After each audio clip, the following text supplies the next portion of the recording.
was getting old. His bearings were worn, and he clanked as he puffed along. He was taking empty cattle cars to a market town. The sun shone, birds sang. But Edward was heading for trouble.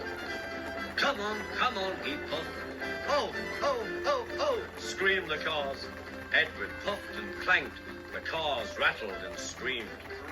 Some cows were grazing nearby. They were not used to trains. The noise and smoke disturbed them. As Edward clanked by, they broke through the fence and ran across the line. A coupling was broken, and some cars were left behind.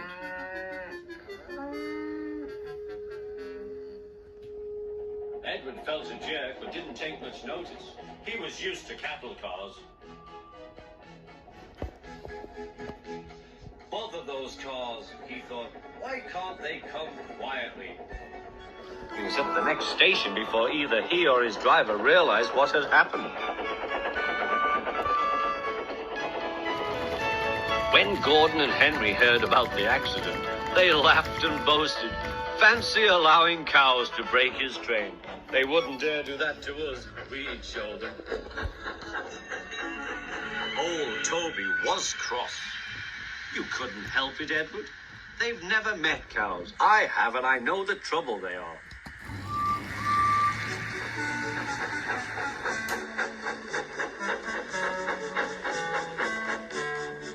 Some days later, Gordon rushed through Edward's station.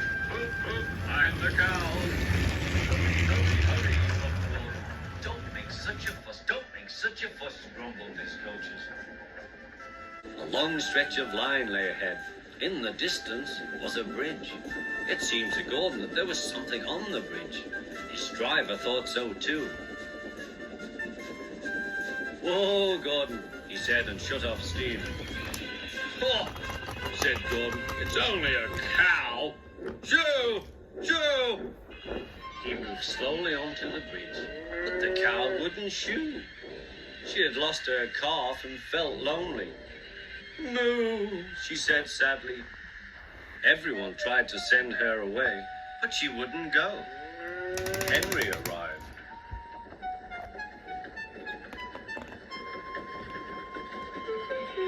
"What's this? A cow? I'll soon settle her. Be off, be off." "Moo," said the cow. Henry backed away nervously. "I don't want to hurt her."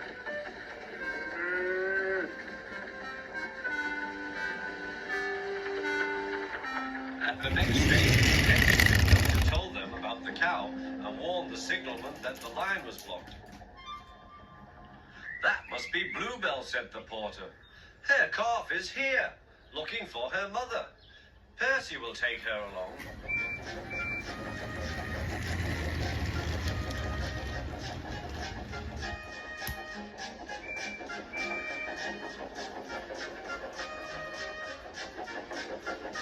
At the bridge, Bluebell was very pleased to see her calf again, and the porter led them away.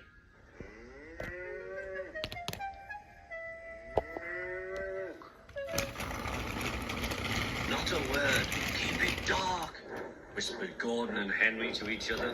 They felt rather silly. The story soon spread.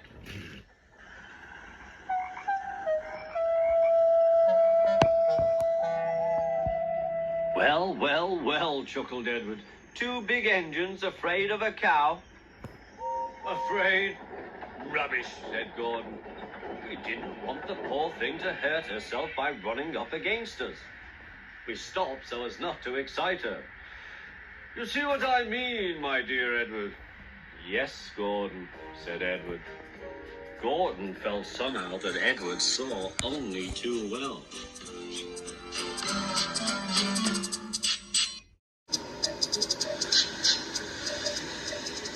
One morning, Edward was waiting to pick up passengers from Thomas's train. "Peep, peep! We're late. Where is Thomas? He doesn't usually make us wait." "Oh dear, what can the matter be?" sang the fireman. "Johnny so long ago." "Never you mind about Johnny," laughed the driver. "Just you climb on the cab and look for Thomas." "Can you see him?" No, replied the fireman. There's Bertie Bus in a tearing hurry. No need to bother with him, though. Likely he's on a coach tour or something. He clambered down.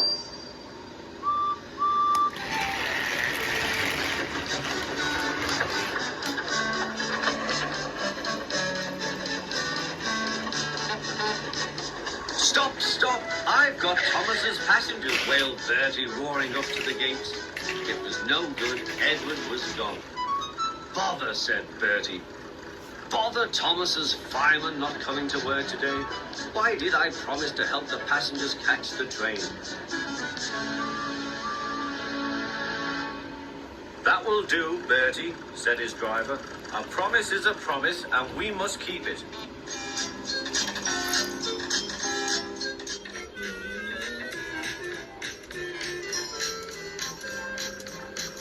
I'll catch Edward or bust, said Bertie.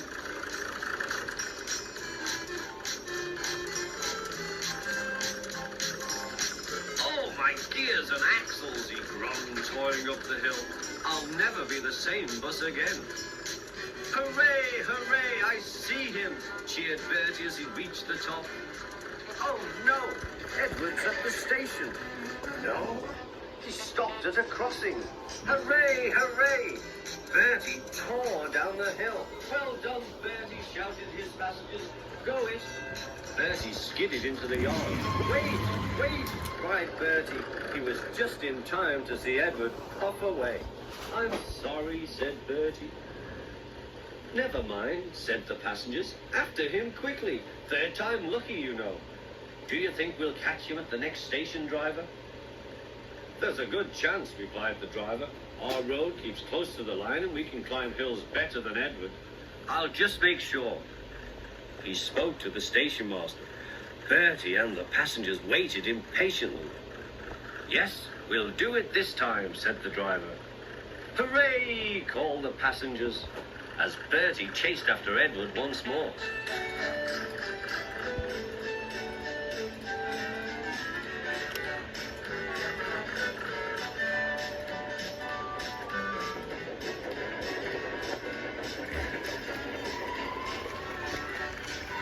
This hill is too steep. This hill is too steep, grumbled the coaches as Edward snorted in front. They reached the top at last and ran smoothly into the station.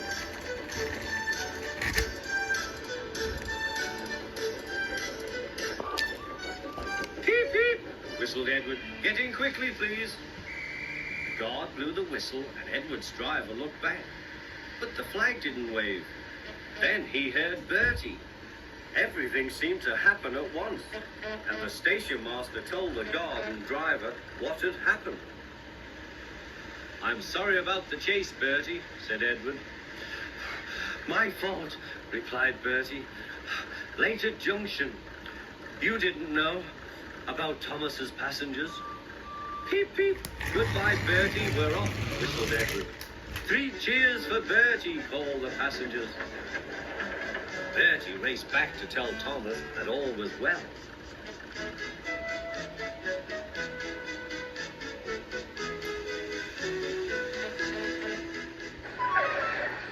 Thank you, Bertie, said Thomas.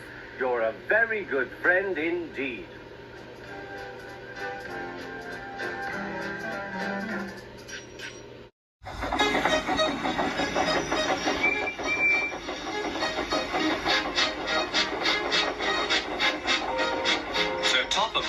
Works his engines hard, but they are very proud when he calls them really useful. I'm going to the scrapyard today, Edward called to Thomas. What? Already? You're not that old, replied Thomas cheekily. Thomas was only teasing.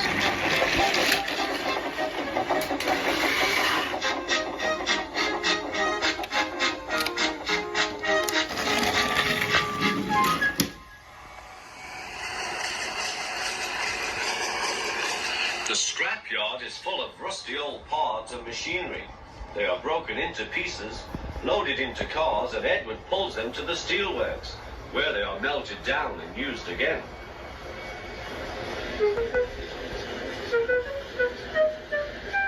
Today, there was a surprise waiting for Edward in the yard.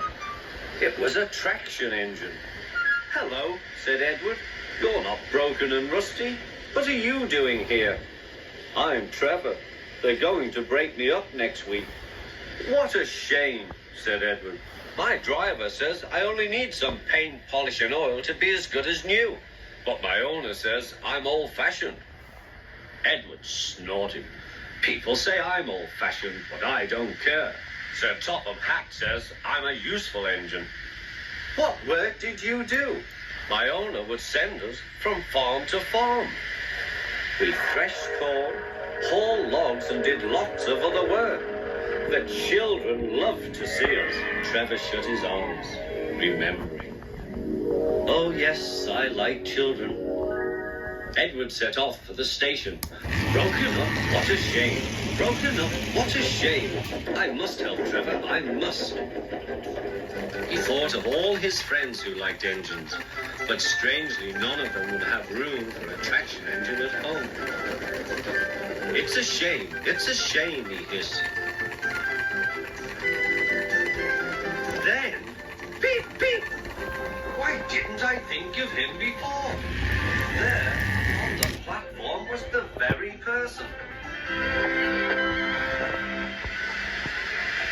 "Hello, Edward. You look upset." "What's the matter, Charlie?" he asked the driver. "There's a traction engine in the scrapyard, Vicar. He'll be broken up next week. Jem Cole says he never drove a better engine." "Do save him, sir. He saws wood and gives children rides." "We'll see," replied the vicar. Jem Cole came on Saturday.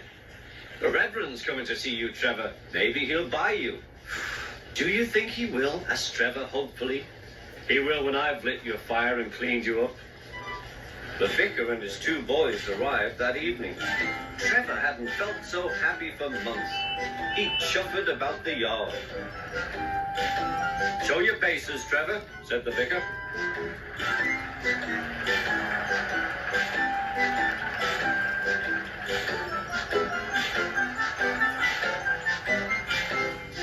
Later, he came out of the office smiling. "I've got him cheap, Jem, cheap." "Do you hear that, Trevor?" cried Jem. "The Reverend saved you and you live at the vicarage now." "Peep, peep," whistled Trevor. Now Trevor's home is in the vicarage orchard, and he sees Edward every day.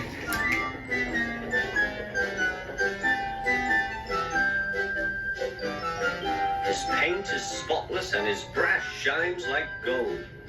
Trevor likes his work, but his happiest day is the church fair. With a wooden seat bolted to his bunker, he chuffers round the orchard, giving rides to children. Long afterwards, you will see him shut his eyes, remembering.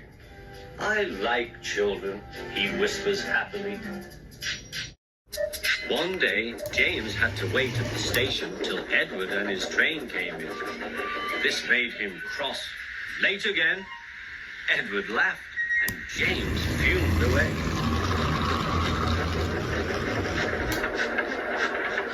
After James had finished his work, he went back to the yard and popped onto the turntable.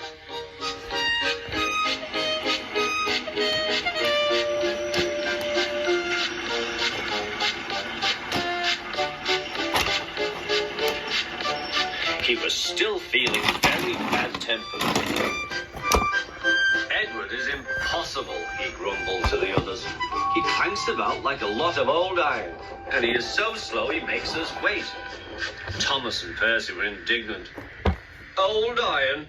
Slow? Why, Edward could beat you in a race any day." "Really?" said James. "I should like to see him do it."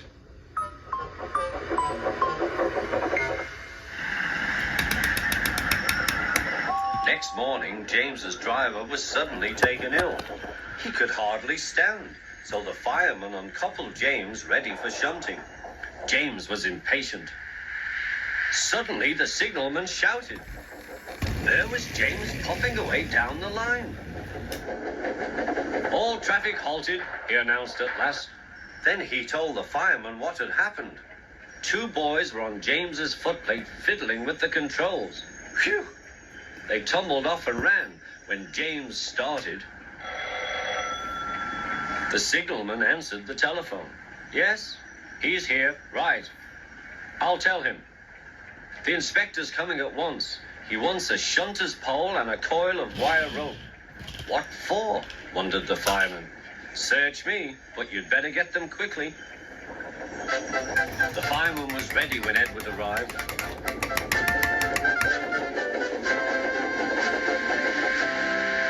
The inspector saw the pole and the rope. Good man, jump in.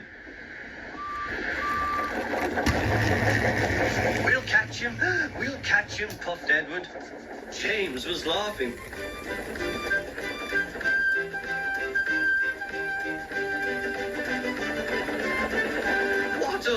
What a lark, he chuckled to himself. Suddenly he was going faster and faster. He realized that he had no driver. What shall I do? I can't stop. Help! Help! We're coming, called Edward.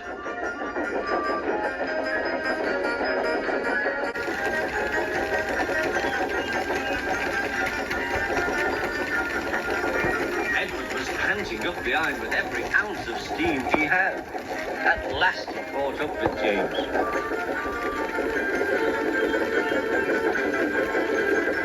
Steady, Edward, called his driver. The inspector stood on Edward's front, holding a noose of rope in the crook of the shunter's pole. He was trying to slip it over James's buffer. The engine swayed and lurched. At last! Got him! He shouted. He pulled the noose tight. Gently braking, Edward's driver checked the engine's speed, and James's fireman scrambled across and took control. So the old iron caught you after all, chuckled Edward. I am sorry, whispered James. Thank you for saving me. You were splendid, Edward. That's all right, replied Edward. The engines arrived at the station side by side. Sir Topham Hatt was waiting. A fine piece of work, he said. James, you can rest and then take your train. I'm proud of you, Edward. You shall go to the works and have your worn parts mended. Oh, thank you, sir, said Edward. It'll be lovely not to clank.